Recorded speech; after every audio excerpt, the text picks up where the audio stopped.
Hold me close till I get up. Time is barely on our side. I don't wanna waste what's left. Hello बच्चों, कैसे हो आप? स्वागत है आप सभी का मेरे YouTube चैनल #RBInfoplus पे। इस चैनल के माध्यम से मैं आपको DOE के द्वारा दी गई वर्कशीट्स करा रहा हूं। तो आज जो हम वर्कशीट करने जा रहे हैं वो फ्राइडे वर्कशीट नंबर 33 साइंस की 18 सितंबर 2020 को आपके पास आने वाली है। ये जो वर्कशीट है हमारा साइंस का third chapter metals and non metals पे आधारित है। इससे पहले की जो वर्कशीट्स रही हैं उसमें हमने मेटल्स एंड नॉन मेटल्स की फिजिकल प्रॉपर्टीज देखी थी,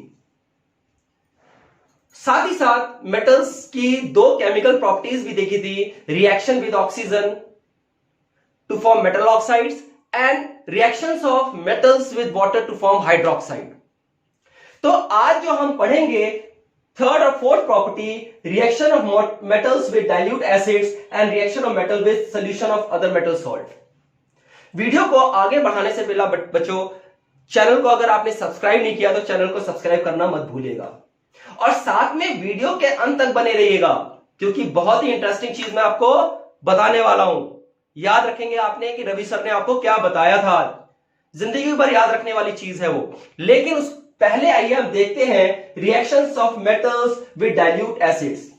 तो जैसे आपके वर्कशीट में सबसे पहले ये दिया हुआ है कि जब भी मेटल्स डाइल्यूट एसिड्स के साथ रिएक्ट करते हैं they form metal salt and hydrogen gas, important word है, hydrogen gas is release. For example हमने देख लिया जिंक या सोडियम एक ऐसा मेटल है, सोडियम इज अ मेटल जो सबसे एग्जांपल आपके पास सामने है। सोडियम एक मेटल है, वो Cl के साथ रिएक्ट करके क्या बना रहा है, सोडियम क्लोराइड NaCl बना रहा है। प्लस हाइड्रोजन गैस क्या हो रही है, एरो आप अपवर्ड दिखा रहे हैं, लिबरेशन ऑफ गैस। तो sodium react with dilute HCl to form sodium chloride a salt which is an aqueous form, पानी में घुला हुआ, और हाइड्रोजन गैस इज रिलीज। आपके वर्कशीट में एक और एग्जांपल दिया हुआ है जिंक का। ये हम जिंक का भी एग्जांपल इसमें हम देख सकते हैं, दिया हुआ है Zn प्लस 2HCl। Zn अब हमने देखा यहां पे जिंक लगा लेते हैं, zinc plus 2HCl give ZnCl। क्या बना देगा ये, ZnCl, जिंक क्लोराइड बना देगा प्लस हाइड्रोजन गैस का फॉर्मेशन हो रहा है। उसके साथ ZnCl2 बन जाएगा यहां पे, ठीक है। तो ये रिएक्शन हो रहा है। इसके साथ एक और बात सामने आ रही है, कॉपर का दिया हुआ है, copper do not react with dilute HCl। Copper हम देखेंगे क्यों नहीं रिएक्ट करता है, थोड़ी देर बाद देखेंगे कॉपर HCl के साथ रिएक्ट क्यों नहीं करता है, हम जब ये रिएक्टिविटी सीरीज देखेंगे। तीसरी बात एक और आती है, नाइट्रिक एसिड का एक आता है कि when metals react with nitric acid hydrogen gas is not form. Why? Question आपके बोर्ड पॉइंट ऑफ व्यू से भी है, मतलब when metals reacts with nitric acid it does not produce hydrogen gas. What is the reason behind it? हमने देखा इसका reason क्या है कि नाइट्रिक एसिड क्या है, it is a strong oxidizing agent. Nitric acid क्या है, स्ट्रॉन्ग ऑक्सीडाइजिंग एजेंट है। वो करता क्या है, हमने देखा जब मेटल नाइट्रिक एसिड के साथ रिएक्ट कर रहा है, डाइल्यूट नाइट्रिक एसिड के साथ रिएक्ट कर रहा है, तो being a strong oxidizing agent, nitric acid being a strong oxidizing agent, वो क्या करता है, हाइड्रोजन जो लिबरेट हो रही है उसको वो ऑक्सीडाइज कर देता है। जब हाइड्रोजन ऑक्सीडाइज करेगा तो क्या होगा, हाइड्रोजन के साथ जब ऑक्सीजन जुड़ेगा तो क्या होगा कि वहां पे instead of hydrogen a molecule of water is formed, water molecule, मतलब instead of giving hydrogen a molecule of water is formed or nitric acid itself get reduced to some oxides of nitrogen such as nitrous oxide या nitrogen dioxide। तो हमने देखा कि why nitric acid जो है when reacts with metals they do not produce hydrogen gas। इसके बाद अगला जो आ रहा है हमारे पास वो दिया हुआ है reaction of metal with solution of other metal salt. हमने ये फर्स्ट चैप्टर में हम डिस्प्लेसमेंट रिएक्शन में भी हमने देखा कि क्या होता है जब कोई मेटल किसी दूसरे मेटल, मतलब जैसे हमने देखा कि आपका आयरन एक मेटल है, कॉपर सल्फेट का एक salt solution of metal other metal salt है बी जैसे, तो एक्सक्यूज मी, होता क्या है, Fe plus CuSO4 give FeSO4, मतलब क्या करता है, कॉपर को डिस्प्लेस कर दिया, आयरन ने कॉपर को डिस्प्लेस कर दिया। अब कारण क्या है कि आयरन ने कॉपर को डिस्प्लेस कर दिया, इसका रंग से छुपा हुआ है रिएक्टिविटी सीरीज, मतलब जो ज्यादा रिएक्टिव मेटल है वो कम रिएक्टिव मेटल को क्या करेगा, उसके मेटल सॉल्ट से आपको डिस्प्लेस कर देगा। तो iron being more reactive displaces copper. अब कॉपर की जगह कॉपर को हटा दिया, क्या कर दिया, FeSO4 बन गया और कॉपर बेचारा बाय बाय अलग हो गया प्यार से। तो हमें देखा कि मोर रिएक्टिव एग्जाम्पल और दिया हुआ कॉपर का सिल्वर नाइट्रेट के साथ। अब देखा कॉपर सिल्वर से ज्यादा रिएक्टिव है। अब क्या हुआ, सिल्वर को कॉपर ने क्या कर दिया, डिस्प्लेस कर दिया, तो कॉपर नाइट्रेट बन गया, Ag अलग हो गया।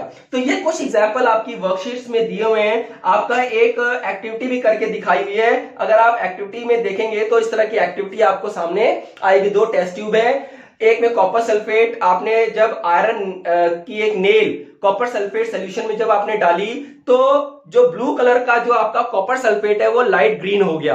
अब इसका कारण है क्या, कि जो कॉपर सल्फेट है जब आयरन नेल डाला, Fe डाला, तो being more reactive, iron being more reactive displaces, और वो जो green colour light green solution बन गया वो फेरस सल्फेट का बन गया। और कॉपर क्या है, वो जो कील का रंग पूछा जाएगा, what is the colour of the nail, it colours coated with copper, copper से वो कोट हो जाएगी और ब्राउन कलर की नेल हो जाएगी। तो हमने देखा ये एक्टिविटी परफॉर्म करके आपने दी हुई है इसमें। नेक्स्ट जो हम बड़ा इंपॉर्टेंट अब देखने जा रहे हैं इस पूरे डिस्प्लेसमेंट रिएक्शन का एक पूरा वो है आपका रिएक्टिविटी सीरीज ऑफ मेटल। आइए इसको बड़े रोमांचक तरीके से हम सीखेंगे। अब ये है क्या, रिएक्टिविटी सीरीज ऑफ मेटल है क्या। हमने देखा मेटल्स को अरेंज किया in decreasing order of their reactivity, मतलब जो सबसे ज्यादा रिएक्टिव मेटल है वो टॉप में रखा गया है और जो सबसे लीस्ट रिएक्टिव मेटल है उसको सबसे नीचे रखा है। मतलब जैसे हम ऊपर से नीचे की तरफ आ रहे हैं तो मेटल की रिएक्टिविटी क्या हो रही है, डिक्रीज कर रही है। मतलब अब हमने देखा कि जो ऊपर वाला रिएक्टिव जैसे पोटेशियम है सोडियम से ज्यादा रिएक्टिव है, सोडियम कैल्शियम से ज्यादा रिएक्टिव है, तो हमने देखा डिक्रीजिंग ऑर्डर। अब इसको याद कैसे करें कि अब हम तो ऐसे करते हैं potassium sodium calcium magnesium aluminium zinc iron lead hydrogen copper mercury silver gold, लेकिन इसको याद करने का एक आपका एक ट्रिक है। देखिए मैंने बगल में एक लिखा हुआ है काले नाथ के महंगे आलू जरा फीके पड़े हैं, कौन है आगे आओ। अब देखा है काले नाथ आदमी है, उसके जो महंगे आलू हैं वो फीके पड़े हुए हैं, ठीक है। अब काले नाथ को गुस्सा आ जाता है, वो बोलता है कौन है आगे आओ, मतलब कौन बोल रहा है ये बात, आगे आओ। तो आइए देखते हैं, काले मतलब कैलियम पोटेशियम, नाथ सोडियम Na हो गया नाथ सोडियम Na सोडियम, का कैल्शियम, महंगे मैग्नीशियम, आलू एल्युमिनियम, जरा जिंक, ये क्या है जिंक, फीके फीके मतलब Fe आयरन, पड़े Pb लेड है हाइड्रोजन।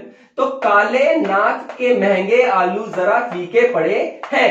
अब काले नाथ को गुस्सा आया, बोलता है कौन है आ गया, कौन, कॉपर है मतलब मरकरी Hg, आगे Ag आगे सिल्वर, आओ आओ Au गोल्ड। तो हम इस अगर ये आपको याद हो जाता है काले नाथ के महंगे आलू जरा फीके पड़े हैं, कौन है आगे आओ, तो आपकी ये रिएक्टिविटी सीरीज क्या हो गई, चुटकी भर में याद हो गई। अब हमने देखा कि इसी रिएक्टिविटी सीरीज को हमने आपकी वर्कशीट में दिया हुआ है, जो while metals of magnesium and lead can react with acid, magnesium और एल्युमिनियम जैसे लेड है ये रिएक्शन एसिड के साथ रिएक्ट कर सकते हैं। देखो हाइड्रोजन के ऊपर जितने भी हैं वो HCl को डिस्प्ले। अब यहां पे क्वेश्चन आ जाता था कि copper do not react with dilute HCl, देखिए कॉपर कहां है, हाइड्रोजन के नीचे, तो हाइड्रोजन से नीचे वाले जो एलिमेंट है वो हाइड्रोक्लोरिक एसिड के साथ HCl के साथ रिएक्ट नहीं करेंगे, डिस्प्लेस नहीं करेंगे, क्योंकि हाइड्रोजन से वो क्या है, कमजोर है। तो कमजोर धातु क्या है, मेटल क्या है, वो हाइड्रोजन को कैसे डिस्प्लेस कर पाएगी, तो हाइड्रोजन गैस रिलीज। तो यही कारण है कि कॉपर हमने देखा रिएक्ट नहीं करता। कॉपर के अलावा और कौन,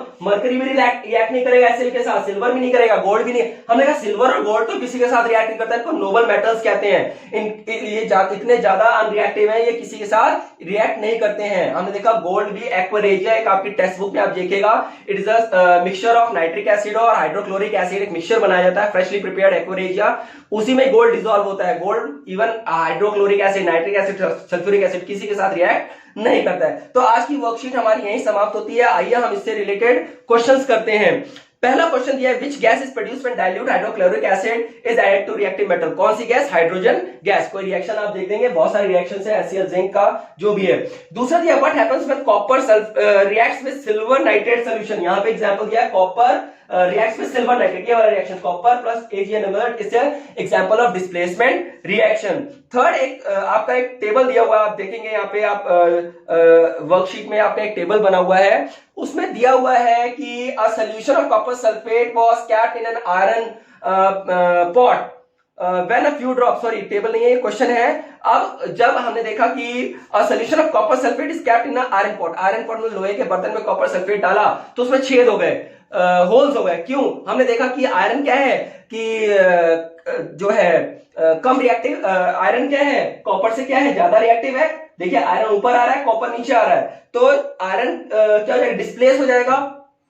आयरन डिस्प्लेस होने के कारण क्या उसमें होल्स हो जाएंगे और सोल्यूशन में क्या बन जाएगा आपका फेरस सल्फेट। तो इसको solution of copper sulphate was kept in iron pot, after few days the iron pot was found to have number of holes, write the equation of the reaction. तो ये आपका ये वाले रिएक्शन पर लिख देंगे। फिर टेबल आपका क्वेश्चन आ गया है, टेबल दिया हुआ है, using the table you have to find out the metals ABCD दिया है, which is the most reactive metal. तो सबसे ज्यादा मोस्ट रिएक्टिव मेटल है metal B is most reactive. देखिए हमने देखा B का जो डिस्प्लेसमेंट हो रहा है वो सबसे ज्यादा हो रहा है, तो मतलब B is the most reactive element. B के बाद जो रिएक्टिविटी है वो A की है, A से आपकी C की है, फिर C से D की है। तो आपकी जो रिएक्टिविटीज आप ये लिख देंगे, मोस्ट रिएक्टिव मेटल कौन सा हो गया, B हो गया। अब फिर what would be observe be added, मतलब इसमें डिस्प्लेसमेंट रिएक्शन होगा। दूसरा होगा B is added to copper sulphate, B ज्यादा रिएक्टर कॉपर सल्फेट, तो B क्या करेगा कॉपर को डिस्प्लेट करके B मेटल बनेगा SO4 प्लस कॉपर हो जाएगा, डिस्प्लेसमेंट रिएक्शन है। थर्ड अरेंज करना है, अरेंज कैसे करेंगे, यहाँ पे अरेंजमेंट आपका दिया हुआ है, सबसे ज्यादा B आ जाएगा, फिर उसके बाद आपकी रिएक्टिविटी A की है, उसके बाद आपकी रिएक्टिविटी C की है और सबसे कम रिएक्टिव एलिमेंट क्या है, D है। तो BACD is the correct answer of your question number 4। तो यहाँ पे आपकी ये जो क्वेश्चन भी डिस्कस हो गए हैं और वर्कशीट भी है, आशा है आपको ये वर्कशीट समझ में आई होगी।